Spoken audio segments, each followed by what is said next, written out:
This is a Glitterball podcast. Before we get into today's episode, please remember I'm judging these housemates based solely off of an edit and not as total people. Please don't send them any hate, it's just a game show. It's almost the final hurdle. We have a race for a pass to the final and someone's crowned royalty. We're going to unpack it all right now on He's Always Watching.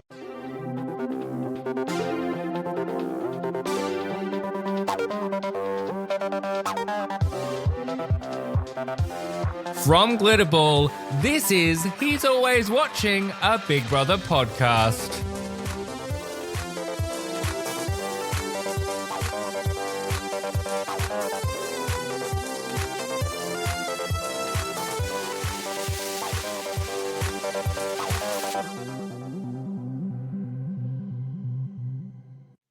Hello Fishbowl friends and welcome to another episode of He's Always Watching, our penultimate episode for the season. I thought we would have a backdoor eviction to talk about by now, but we don't, because apparently it is Thursday rather than Wednesday, and that is deeply unfortunate, so we will talk about backdoor eviction and our winner all in one. But never mind, we have more than enough to get into today with a battle for a pass to the final, and somebody is crowned royalty and chaos ensues. So let's start with the battle for the pass to the final. Now, I want to get this out the way so we can focus on the positive. I have to say, I hate the idea of a pass to the final. I hated it when they did it in Big Brother Power Trip. I hate it now. It's awful. They should never do it because it takes away the public's right to choose, which, much like not talking about nominations, is a fundamental piece of this format, in my opinion. So I really wish they hadn't done this, but that aside, we're going to unpack it. I didn't mind the process that they went through to do this. It felt very American Big Brother with the different pieces of the puzzle, from the interrogation, which we saw the exit room table return. I am actually genuinely surprised we did not see the exit room again this season. They spent so long theming that and kind of the traitor's table. The table's returned, but the room itself hasn't, and that really does surprise me. So let's talk about those interrogations. I thought they were fairly boring, if I'm honest. We didn't really get that many hard questions. All we got was a lot of tears before bedtime from Cameron. And look, I do understand about the fear of losing his farm. Don't get me wrong, that would be awful. But I don't really feel like either Cameron or Jenny really sold themselves that well in this moment. It unfortunately just fell a bit flat for me. Neither of their speeches really gave winner. Like, don't get me wrong, I like Cameron a great deal and I think he's a lovely guy and he's been a great housemate. But the speeches were not inspiring winner energy for me out of either of them, especially Jenny's though. For someone who's like, I'm here to win, that was probably the least inspiring speech I've ever seen. However, I do have to say I really enjoyed the prior piece of this task, which saw our three sets of housemates, Emily and Tate, Cameron and Jenny, and Elsa and Tasia, all having to balance this clear plastic eyeball using their faces, and whoever lasted the longest won. I was really flabbergasted at Tate's behaviour. I mean, maybe Tate doesn't think he deserves a pass to the final, but wouldn't you want to fight for it? I was like, you have just sailed your boat and equally Emily's boat straight down the river and ruin any chance of either of you getting that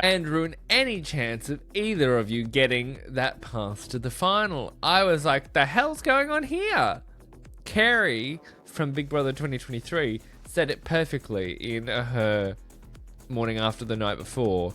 in that you would have to be fuming that somebody else has just thrown your chance at a pass to the final, whether you like them or not, down the river. Like, that is a big thing to just throw away. And I'm really, really shocked that he did that. Kudos to Elsa and Tasia, though, for really trying to stick it out. But it was just very obvious that Jenny and Cameron had the right rhythm in that moment. And they won, which led us to the interrogations. Overall, I would have liked to have seen the challenges be a little more tough for something like this. It's such a big deal that I don't feel like either of the challenges, with the interrogation nor with the ball balancing, really were anywhere near up to snuff. And then to also turn around and be like, all the balls, the good and the bad, in the very first part of this, count towards you getting a chance to progress. Big Brother, I love you, but that is utter insanity and doesn't make any sense at all. But in the end, it was Cameron that got the pass to the final. And I have to be truthful with you, if it was anybody out of this bunch to get a pass to the final, I'm glad it was Cameron. Cameron just makes sense. He has been nothing but a good egg this entire way through, despite Jenny sometimes being an absolute piece of work to him. And if there's anybody that deserves a pass to the final for being such a good egg, it is most probably Cameron. After the break, we are going to get into what happened after Cameron got the pass to the final, when he became king of the court of Big Brother. Did the royalty go to his head? Well, we'll unpack it all in just a minute. I'll see you soon. Hello, friends, and welcome back. It's time to talk about the royal court of Big Brother and King Cameron's reign. So, Cameron, after getting the pass to the final, was made the king of the court of Big Brother, who, funnily enough, still had to answer to Big Brother, so much for power, huh?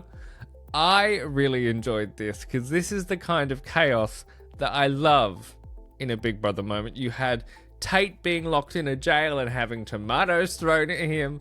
You had Tate squirming that he wasn't in the kitchen.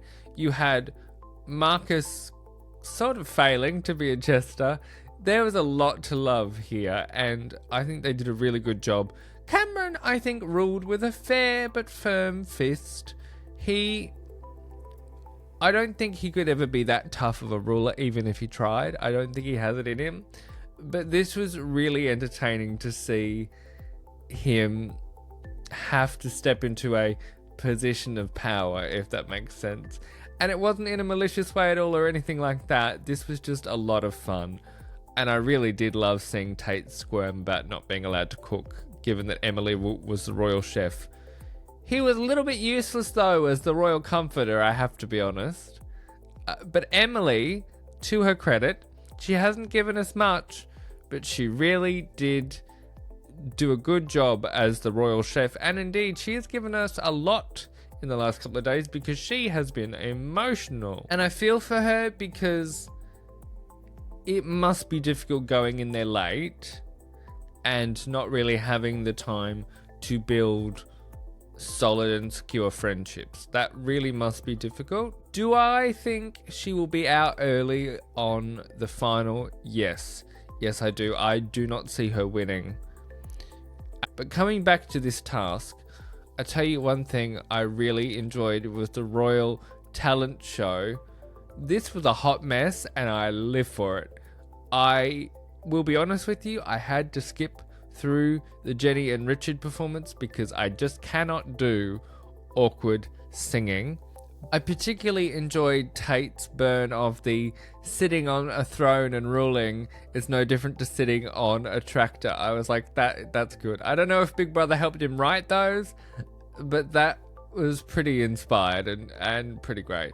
This was just a really fun task to end things, or begin to end things, I should say, in a fun way. They have a little less fun coming their way because, as we know, there is a backdoor eviction very, very soon. I think that Marcus and Tate are probably going in the backdoor eviction. I don't see Marcus making the final. I don't think him and Elsa will save him enough to make the final. And I don't really think Tate has delivered that much of anything to warrant him being in the final either. So I suspect that those two will be the two to go. Tasia has given us far more, and Jenny and Cameron have definitely delivered. So I don't see any of them going. Elsa has really come alive, so she's not going anywhere. And then, of course, you have Richard. And I mean, do I really need to explain? So I think they will be fine. But my prediction for the backdoor eviction, and we will see soon enough, is that it will be Marcus and Tate. I like that it's a double backdoor eviction. I'm here for that. It makes sense because it does whittle down the numbers so the finale isn't too rushed. But I do feel for them that they're not getting the front door proper eviction treatment. That is probably my one critique overall of this series, is a few more front door evictions and less meddling backdoor nonsense evictions. But don't get me wrong, the fake eviction was fantastic television. But with that, my fishbowl friends, that is your lot for one shorter episode of He's Always Watching this week. We will have a supersized episode on Saturday, do not worry, because we are going to have a winner to talk about and a backdoor eviction. There is plenty more to come. And as always, do not forget we will have a Big Brother roundup, wrap-up series as a whole show as well. So we have 2 more episodes of He's Always Watching UK to go. But technically this is our penultimate of the series because that's just a fun extra. And I might have potentially a surprise for you in the roundup episode. So I will see you again very, very soon when we unpack who the UK have crowned as their winner for 2025. Who do you think it will be? You're going to have to let me know over on socials at He's Always Watching Pod. On Instagram and Threads, you can leave a comment on the YouTube video. And you can come and vote over on the winner poll on Instagram and on Spotify. Thank you for being here. I will see you very, very soon. And in the meantime, remember, Big Brother's not the only one who's always watching. Take care.